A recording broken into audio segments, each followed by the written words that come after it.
Hello and welcome to Germany in Focus, a news podcast made possible by members of The Local. Today we're getting into the new service for registering your car online in Germany and why that may be a bureaucratic nightmare.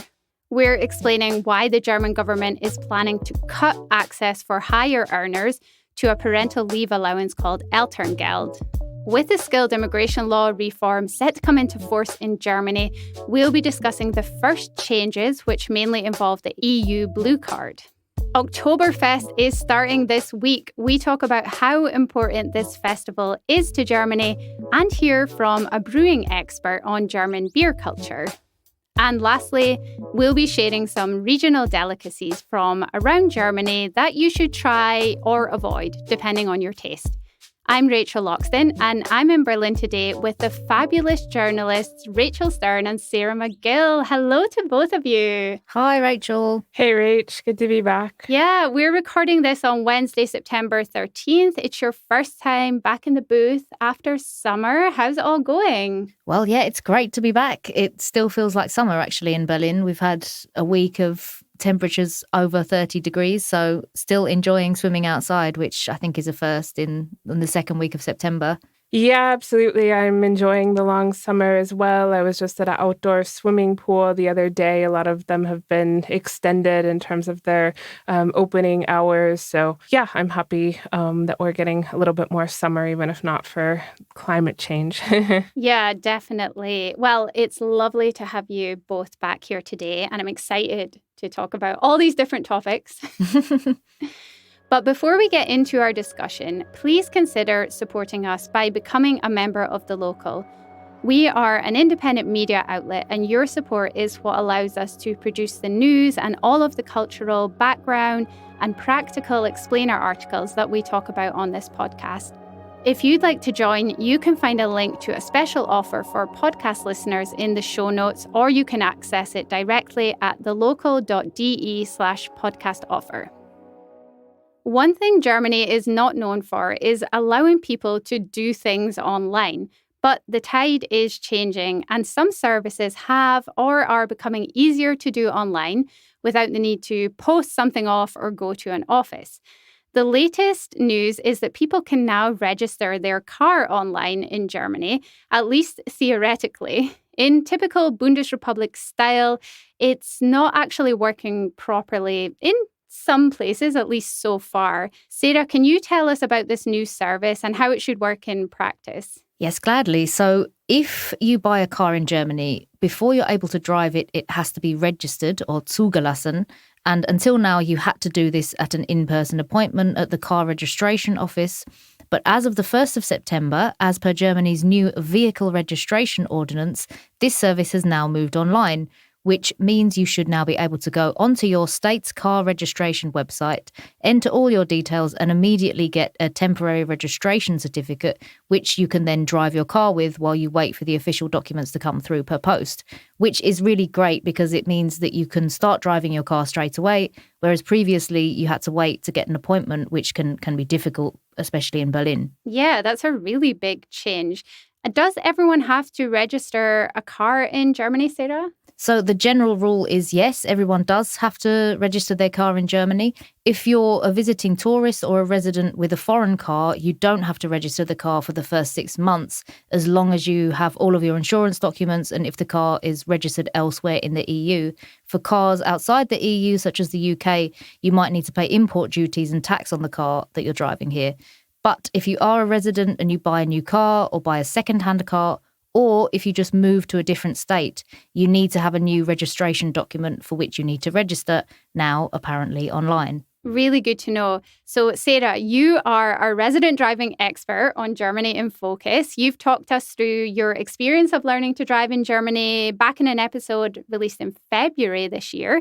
So, naturally, you're going to tell us about this new online service after trying it. And I believe it gets the thumbs down. It most certainly does. I've had a horrible experience over the last couple of days trying to use the new online registration site for Berlin. My fiance and I, we bought a car last week, which I really need to use next week to drive to a remote place in northern Germany for work. And we got all of the documents we needed to register online as per the local explainer written by me last week. But after an hour or so of trying to enter all the information on the online form and checking and triple checking, I kept getting the same error message. So I had numerous telephone conversations with the customer service team for car registration in Berlin. And they were, I have to say, all very nice and very helpful, but they were not able to help me with the technical side of things. So the only thing they could do was offer me an appointment in 2 weeks, which was a no-go for me because I really need the car next week. The other infuriating point was I asked if it would be quicker if I pay for an appointment through an external business, because there are certain businesses that buy up a lot of appointments in advance and then you can pay them €50 or something and get an appointment in the next few days. But they told me that it was unlikely that one of these businesses would accept me now because I had already scratched off the security codes of the registration documents and they would then say these were invalid.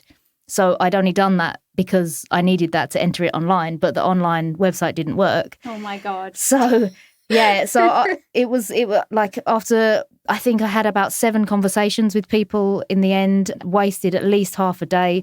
I wrote a really long email to the head of the car registration service in Berlin. I found his name and email address after a bit of research online, complained to him and said why, you should not announce that a service is online if it doesn't properly function yet. Then it's just not an online service. I'm still waiting for a response to my questions, but amazingly, I got a call from the registration office this morning offering me an appointment as if by magic tomorrow. And I asked, how is it possible? And they told me that they'd been asked internally to find one because of my complaint. So it goes to show that if you stick to your guns, if you really kick up a fuss, then maybe you might get somewhere. But honest to God, it was a nightmare. Like what should have been a very simple half an hour filling in an online form turned into like 6 hours of extreme stress. Yeah. I mean, Sarah, seriously, well done to you for really taking matters into your own hands and sending a complaint letter. That could be the way to go. Yeah. I mean, I think, I really learned a lesson myself through that. I was just so angry that I thought this just can't be right. So, I really took the time to also find the person who was in charge and their direct email address. Yeah. Hold them accountable. Yeah. I feel like I've been in a war like in the last couple of days. Honestly, it was so stressful. So, my advice is not only to try and, if you have a complaint, make sure you make it, but also if it's announced that a service is now online in Germany, maybe take that with a pinch of salt and still make a backup appointment because it may be the case that actually online it's not going to work. That is such good advice. And one thing to remember as well is that it differs in every state, right? So who knows what's going on elsewhere? Yeah, absolutely. I mean, I don't know. Perhaps in Bayern, the website is functioning perfectly. Maybe in Saarland, you can't even get onto the website. I don't know. I only know what happened in Berlin, and I know that it's not up to scratch yet. Thank you so much for that, Sarah. And we will include links to the stories you've been writing about this so people can read a bit more into it. Okay, let's move on. The German government is planning to reduce the entitlement of a parental leave allowance for higher earners called Elterngeld from 2024, which will mean that couples who earn €150,000 or more per year combined won't get it anymore. It's part of a series of budget cuts that Germany is making to save money after lots of spending in the last years, especially during the COVID pandemic. Rachel, can you tell us more about what's happening? Sure, Rach. So previously, couples in Germany with a joint income of €300,000 or single parents earning €250,000 could apply for what's known as Elterngeld or parental allowance. And what confuses people is that Elterngeld isn't Elternzeit. So Elternzeit is basically parental leave or the time that you're able to take, which can be up to 3 years after the birth of a child. And that differs completely from Elterngeld, which is the allowance you apply for that takes place within that period of leave. And so couples can receive up to 14 months of paid leave split among themselves, and they can receive up to 65% of their income, capped at $1,800 per month. And so now, as part of these budget cuts that you were just talking about, that amount, that basically the cutoff amount of $300,000 is now being cut in half. So both couples and single parents with a taxable income of $150,000 will no longer qualify for Elterngeld. And to qualify that, Rach, that's a taxable income. So it means that you could even have a higher income than that, but be able to take, tax allowances, income-related expenses, pension expenses, etc. And it's just that $150,000, which is the cutoff. But still, it has a lot of higher earning couples up in arms that when they take parental leave, they'll no longer qualify for any parental allowance at all. Do we know how many people would be affected? Yeah, so the German government has estimated that this will affect about 60,000 families in Germany, so still a very small minority of all families. Okay, and you mentioned that people are up in arms about it. What is the reaction? Yeah, so within politics itself, it's a really mixed bag. Germany's family minister has said that she regrets making the cut, but that she finds it really necessary also to make sure that there's enough money available for lower earners. But a lot of politicians, especially from the Christian Democrats, have called it a slap in the face for working women, and that it de-incentivizes working women from, having the full-time positions that they do, which push them as a couple over this 150,000 mark. What have the people affected said about it as well? So I'm part of this international families group in Berlin, and there's also been a very heated debate there with women saying, I've worked hard for several years, and I feel like, as the top tier of taxpayers in German society, that it's a very disrespectful move. And some of the women have said that they're looking at reducing their working hours to still be able to qualify for the allowance. Oh, really interesting. And there's a petition set up as well, right? Yeah, there was a petition which gathered several 100,000 signatures to try to stop this move from being made. But ultimately, it does look as though the government is going to vote on it in September. Can we also recap on the financial support that couples and women get in Germany after a baby and how Elterngeld fits into that? That's a good question. All parents in Germany qualify for what's known as Kindergeld, or a child allowance after the birth of a child, and that's 250 euros per month per child, and that's also an amount that was just raised this year. And on top of that, there's also a number of benefits for mothers. For example, there's the Mutterschutz, basically the maternal protection, which is unrelated to the parental leave, and that's basically the 6 weeks before the birth of a child and 2 months afterwards, where women, at least those who are employed in Germany, receive 100% of their salary. And then also lower earners can apply for several additional benefits in addition to the Kindergeld, and that's not to mention all of the tax benefits for childcare expenses and free childcare from the age of 1 that all parents in Germany are entitled to. And we should mention as well that the Elterngeld is what you can apply for from the government, but some companies could offer their own kind of parental allowance, right? That's right. So particularly some larger companies in Germany will offer a few months of paid leave regardless of what the German government is offering. And there are also companies who will basically one up the 65% of a salary that somebody who's on parental leave receives. Yeah, so if you are just getting, quote unquote, just getting $1,800 per month, then the company can match that so that you're getting your full salary while you're on leave. So apart from the people who are affected, obviously being very upset about this, What is the general feeling elsewhere in the population? Because we had been talking about the median salary in Germany. It's around 44,000 euros per year, which is significantly less than kind of the amounts that we're talking about here.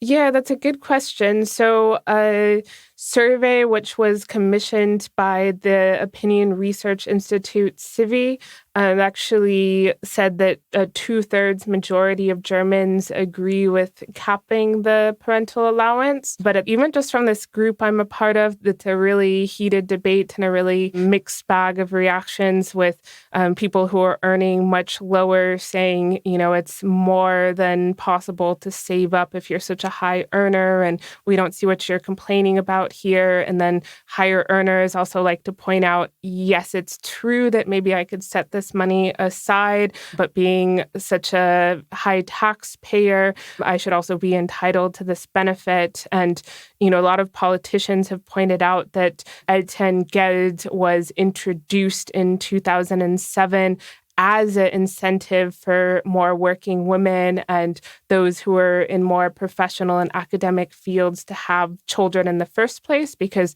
Germany had a particularly low birth rate, and they thought that having this financial incentive was a way to encourage more women to have children and just to show that they receive a greater amount of support. So that's kind of reflected the sentiments that I've heard kind of casually and within this group that I mentioned, where people say, yeah, but why am I being left behind? And they just don't understand why they're also not entitled to the same benefits that everybody else is. Do we know anything else about the planned budget cuts? Like what other kind of things are being cut or where money is being directed? Yeah, so funding for climate policy is unfortunately going to be cut by about 6% all in all. And the government had also planned to invest about 45 billion into the state-owned Deutsche Bahn, but it said that it will only fund it as much as is feasible. And then also government subsidies for statutory health insurance are going to be lower than in 2023, meaning that people will have higher contributions themselves. And a lot of these cuts are also to make room for a higher military budget. So for years, Germany has been criticized that it isn't meeting the 2% mark in NATO, and it always had excuses. And then, unfortunately, the war in Ukraine started in 2022, and it scrambled to have more funding. And so for the very first time in 2024, it is indeed planning to meet that 2% mark. But in order to do so, it's having to make other cuts. Thank you so much for that, Rachel. Let's get into some of the skilled immigration law changes now, because it's all been passed and is going to become a reality.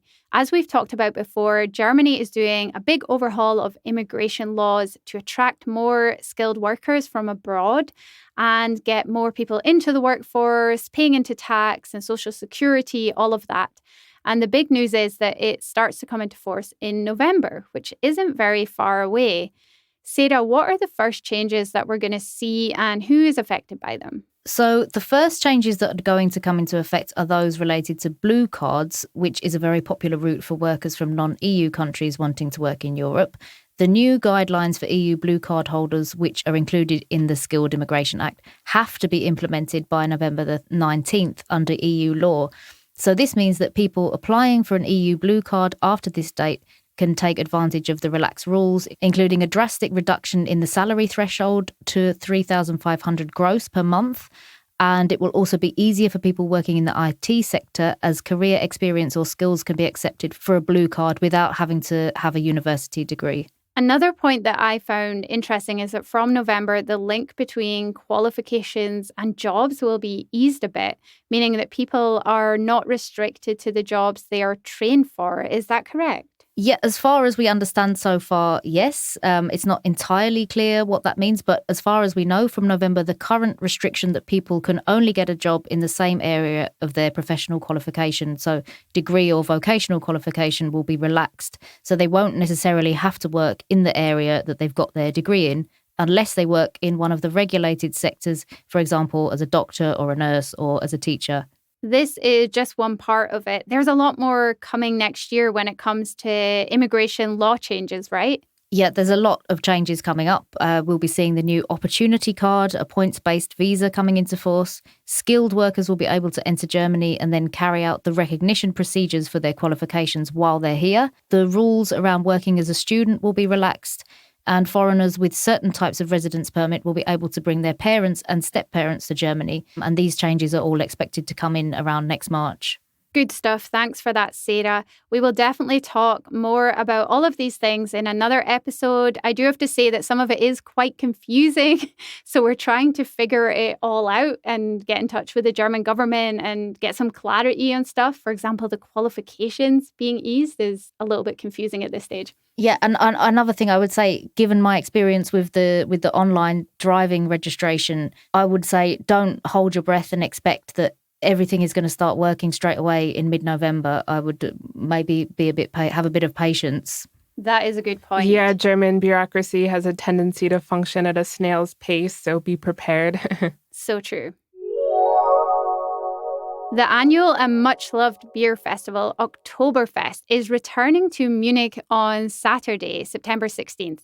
So I think we should have a little chat about it. And we'll hear from a beer expert soon to hear more about beer culture in Germany. But first, Rachel, how important is Oktoberfest to Germany? From a business perspective, it's quite important as it brings in about 1.2 billion euros in revenue each year. Not to mention, it's also Europe's largest folk festival and a more positive, joyous image of Germany that's known all around the world. And of course, has a lot of spin-off events. So even if Germans themselves won't be visiting, they all know about the festival and recognize it as an important symbol or one of the important symbols of Germany. I have to say that I haven't been to Oktoberfest, but I did visit Munich earlier this year and I absolutely loved the beer halls. I thought they were really cool. There was a nice feel to them. It felt very social, like I could just sit there and drink beer all day and eat a ton of carbs. Is that Oktoberfest?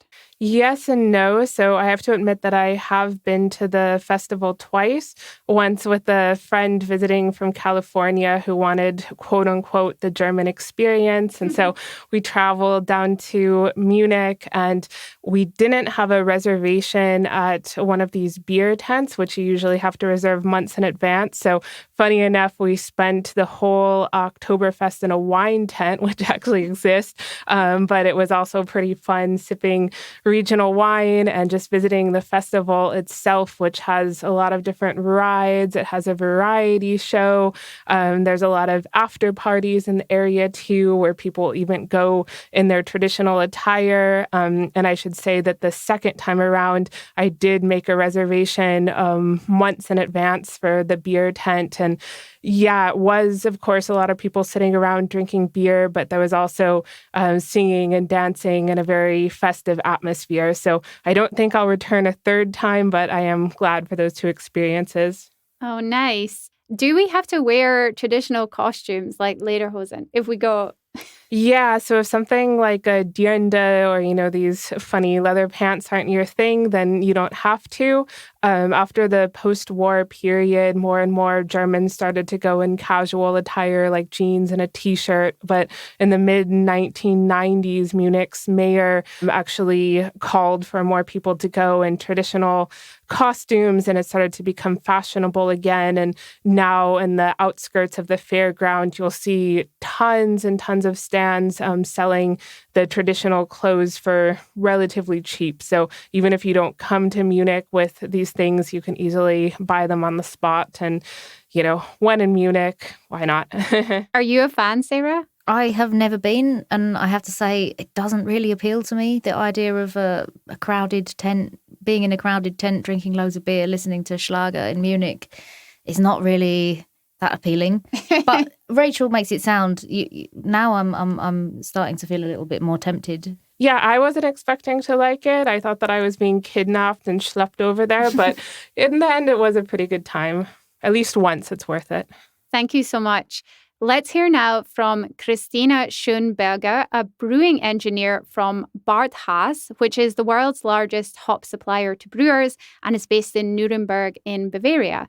I started off by asking Christina how important beer and beer culture is to Germany. I think beer is a really integral part of German culture for many centuries, but also with a lot of huge changes. So where we are today we still have a lot of family-owned middle-sized breweries in Germany, but we also have parts of big brewing companies that belong to ABI or Heineken. A big part of the family-owned breweries, they date back to, I would say, between 18 and 1900, where the possibility was given to basically in an industrial fashion to produce bottom fermented beers.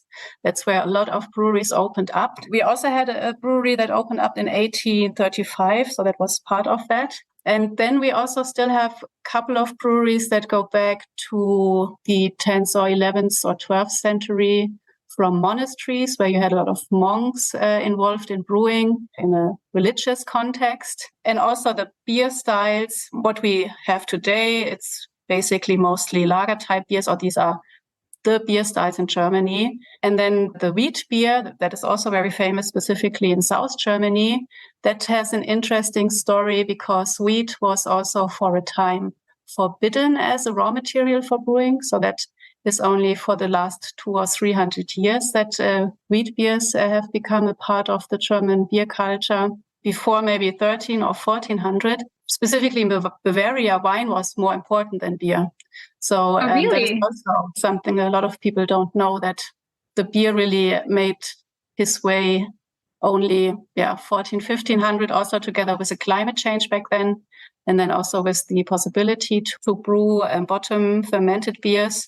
So there were a lot of influences throughout the centuries that brought beer to the level of cultural importance that it has today. So a really long history. Yeah. Can you tell us about the Reinheitsgebot, or the German purity law, and why that was brought into force in the 16th century? Yeah, I mean, there are also, it's not only the one Reinheitsgebot from 1516 that everybody knows today. There are a couple of other, I would say, legal texts, also from the 12th centuries and later on from different dukes and kings. And the Reinheitsgebot was mainly about securing the raw materials for beer production, because back then wheat was mainly for bread and nutrition. So they wanted to make sure that wheat stays for bread and nutrition, and that only barley or barley malt is used for beer production. And also, in addition to hops, in older times, other herbs were used. So a couple of herbs that also have a bit of a toxic effect.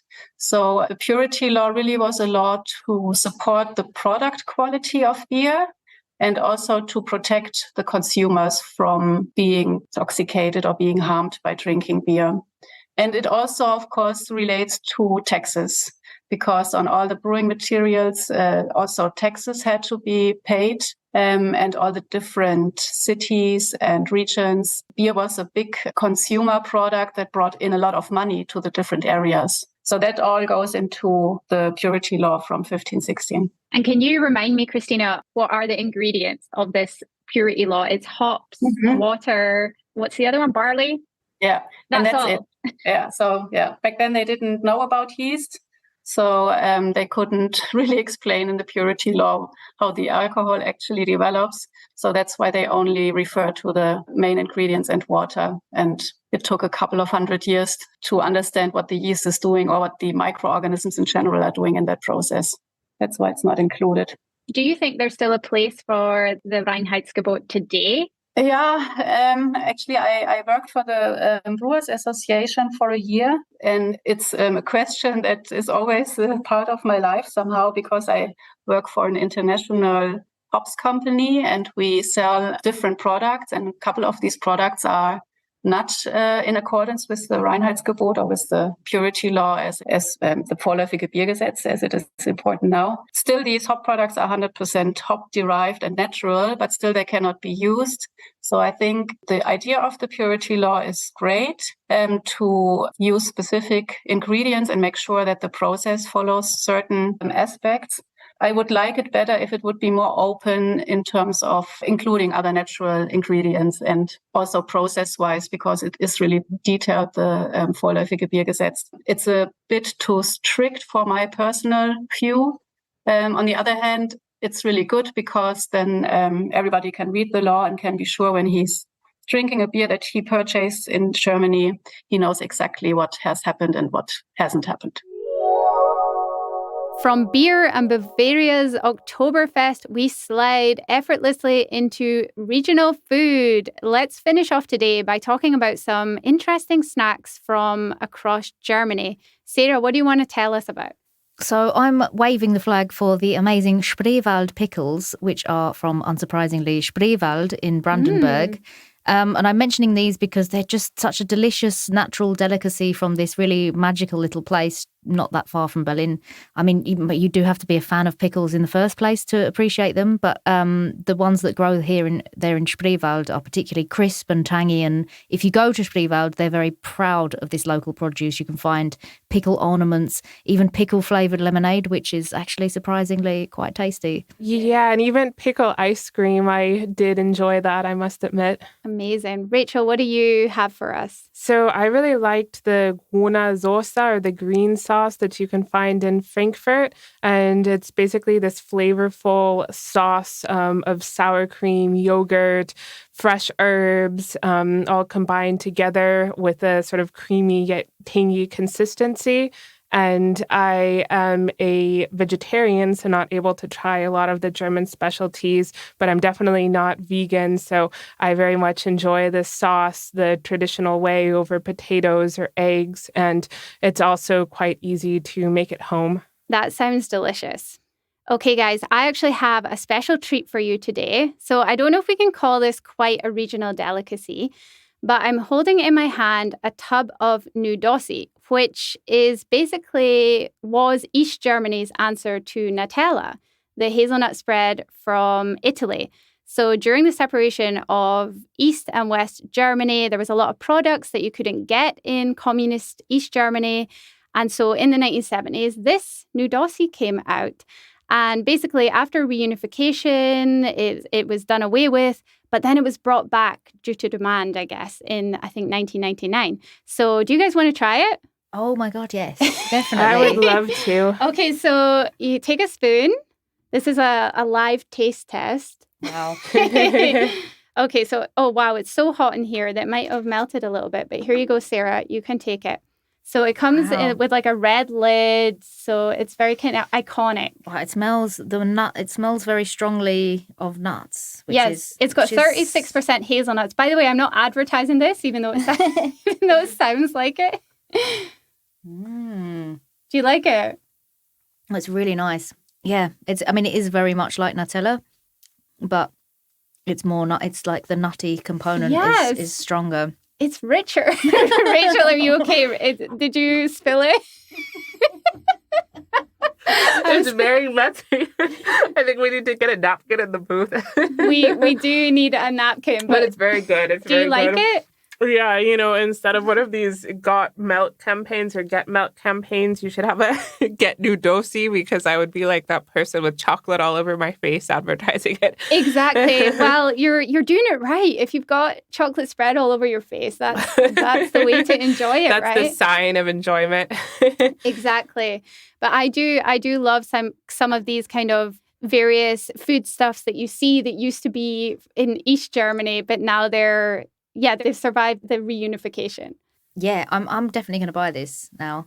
You've sold me. I am. I apparently am advertising it. Yeah, where can you get it, Rach? Just in any supermarket? Yeah, it's basically everywhere. I actually wrote about it in a recent one of our weekend newsletters for our members. I was like researching it. So that's just why I was like, I'm going to buy it and have it. And yeah, it's good.